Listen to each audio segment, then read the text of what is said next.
allegiance to the flag of the United States of America and to the republic for which it stands, one nation, indivisible, with liberty and justice for all.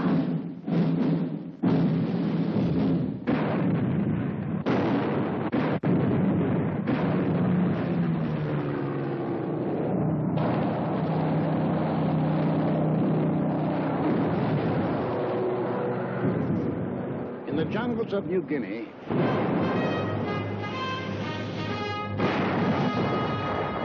on the barren shores of the Aleutians, in the tropic heat of the Pacific Islands, in the sub-zero cold of the skies over Germany, in Burma and Iceland, the Philippines and Iran, France,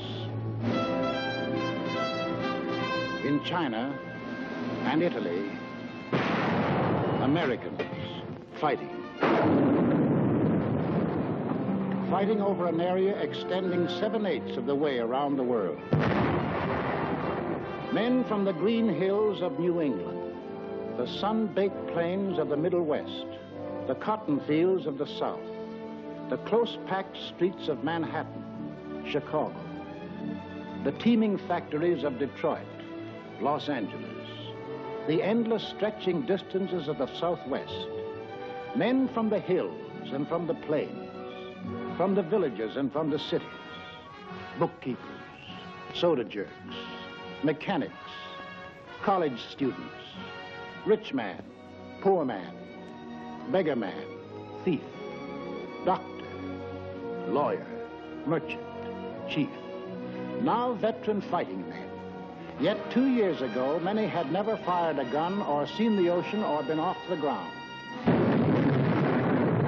Americans, fighting for their country while half a world away from it.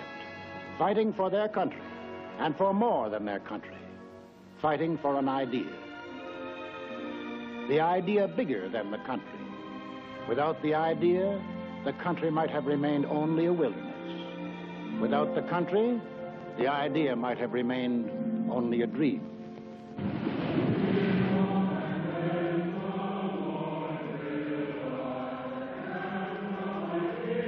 Over this ocean,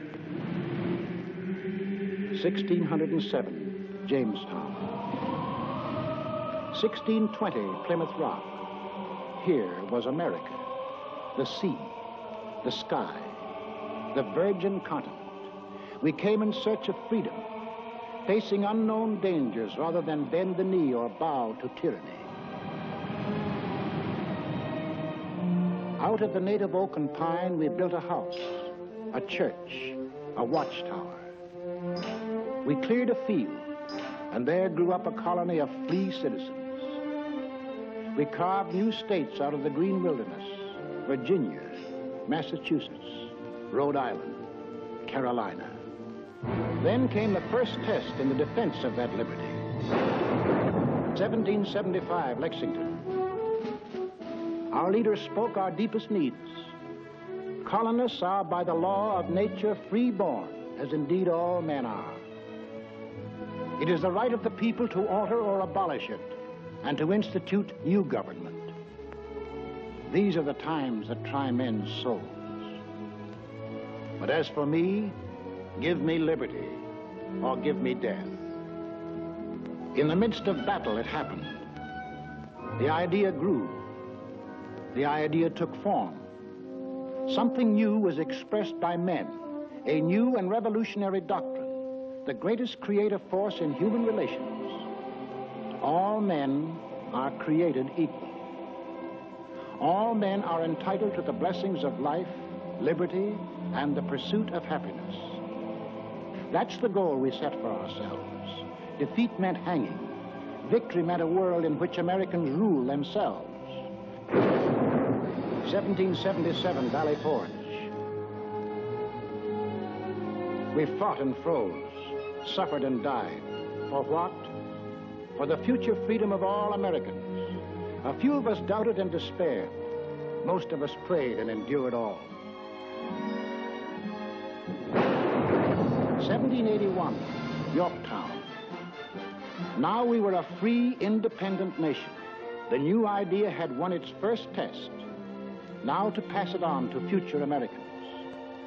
The Constitution, the sacred charter of we the people.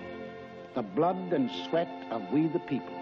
The life, liberty, and happiness of we the people. The people were to rule, not some of the people, not the best people or the worst, not the rich people or the poor, but we, the people, all the people.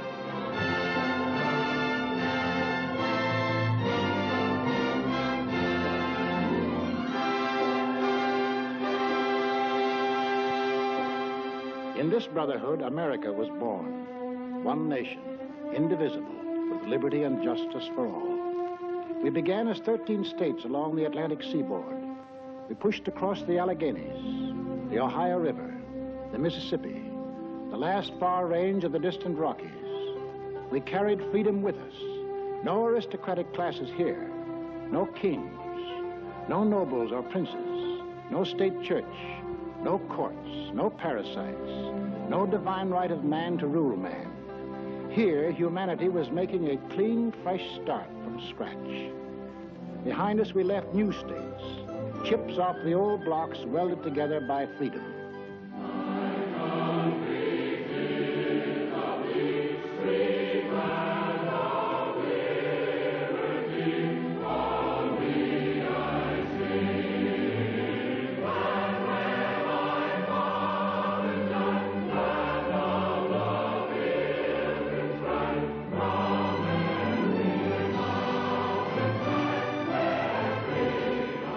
Until finally we were one nation, a land of hope and opportunity that had arisen out of a skeptical world.